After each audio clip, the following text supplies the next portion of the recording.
Nobody expected a basketball game to turn into one of the biggest political talking points in New York. The Knicks are in the middle of their most exciting finals run in decades. The city is buzzing. Fans are flooding the streets. Watch parties are packed. Every corner of Manhattan feels alive. For the first time in a very long time, New York basketball is the center of the sports world. But then something happened that instantly changed the conversation. Streets started closing. Security restrictions tightened. Fans were warned to arrive hours early. Popular gathering spots faced disruptions.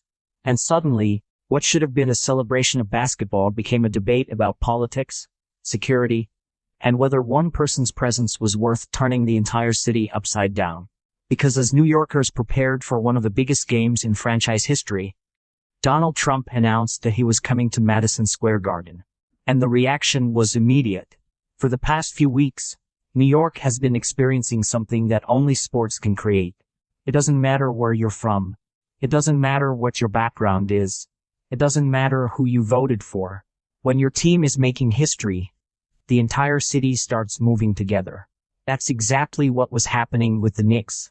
After years of disappointment, heartbreak, and endless rebuilding, fans finally had something to celebrate. The energy wasn't just inside Madison Square Garden. It was everywhere. Restaurants were packed with fans watching every possession. Sports bars were overflowing. Streets erupted after every win. Social media was filled with videos showing thousands of people celebrating together. This wasn't just another playoff run. This felt different. This felt historic. And that's why what happened next became such a massive story. Because when people are emotionally invested in something, they don't want anything disrupting it. They want the focus on the team, the players, the moment, not politics, not controversy, not security checkpoints, not road closures. Yet that is exactly where the conversation suddenly shifted. When reports emerged that Donald Trump would be attending the game, attention immediately moved away from basketball and toward everything happening around it. Almost instantly, discussions began spreading online. Would fans boo him? Would security affect attendance? Would streets be blocked off? Would the atmosphere inside the garden change? And perhaps most importantly, why was a basketball game suddenly becoming a political event? Those questions only became louder when additional security measures started being announced. Fans were informed that screening procedures would be significantly increased. Attendees were encouraged to arrive much earlier than normal. Certain areas around the arena would experience restrictions. Additional security zones would be established. For some people, this sounded reasonable. After all, a former president attending a major public event naturally requires enhanced protection. But for others, the timing couldn't have been worse. Because this wasn't just any game.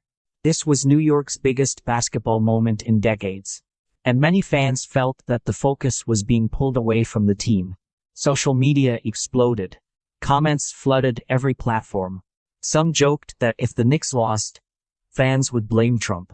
Others argued that the disruption wasn't worth it. Some defended the security measures as necessary. Others saw it as an unwanted distraction.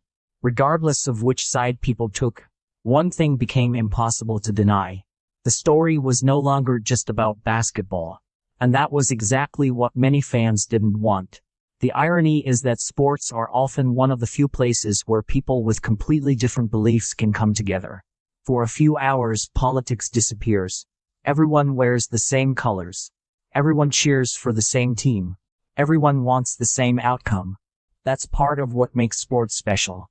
Yet suddenly, politics was front and center. And New Yorkers weren't shy about sharing their opinions. Videos began circulating online showing crowds gathering outside Trump-related locations. Commentators started debating whether his attendance would energize supporters or frustrate fans. Pundits discussed whether the additional security measures would impact the atmosphere around Madison Square Garden. Everywhere you looked, the conversation kept growing. Then another major voice entered the discussion. Representative Alexandria Ocasio-Cortez. She argued that the accommodations required for high-profile political figures can sometimes interfere with events that are meant for ordinary people to enjoy. Her comments quickly spread online. Supporters agreed. Critics pushed back. But once again, attention moved further away from basketball itself. And while all of this was happening, another political figure was taking a completely different approach. New York Mayor Zoran Mamdani. Instead of focusing on the controversy, Mamdani focused on solutions. As concerns grew about disruptions around Madison Square Garden, the mayor announced efforts to create alternative spaces where fans could still come together and celebrate. The goal was simple: preserve the atmosphere, keep the excitement alive, make sure people still had somewhere to gather. And that decision created an interesting contrast. On one side, you had a story dominated by security restrictions, political debate, and controversy. On the other side, you had efforts aimed at maintaining the energy and excitement that had made this Knicks run so special in the first place. That contrast became one of the biggest themes of the entire discussion, because at its core, this wasn't really about Democrats versus Republicans. It wasn't about left versus right. It wasn't even really about Trump himself. It was about something much simpler. People wanted their moment. Knicks fans had waited years for this. Some had waited decades. Many had never seen their team reach this stage. And when you've waited that long, you don't want the story to become about anything else. You want the cameras focused on the players. You want headlines about the game. You want conversations about strategy, performances, and championship dreams. Not security perimeters. Not traffic restrictions. Not political arguments. Yet that became the reality surrounding one of the most anticipated games of the season. What's fascinating is how quickly public attention shifted. Just days earlier, people were discussing matchups, predictions, player performances, championship odds. Now they were discussing crowd reactions, political optics, and Secret Service logistics. The transformation happened almost overnight, and it showed just how powerful political figures remain in shaping public conversations. Whether people supported Trump's attendance or opposed it, his presence instantly became part of the story. That alone says a lot, because very few individuals can walk into a sporting event and completely alter the national conversation. Trump remains one of those people. Supporters view that influence as proof of his significance. Critics see it as proof that he attracts unnecessary controversy. Either way, nobody ignores it. And that's why the reaction was so intense. The Knicks were already the biggest story in New York. Then suddenly, they weren't the only story anymore. For some fans, that was frustrating. For others, it was entertaining. For media outlets, it was impossible to ignore.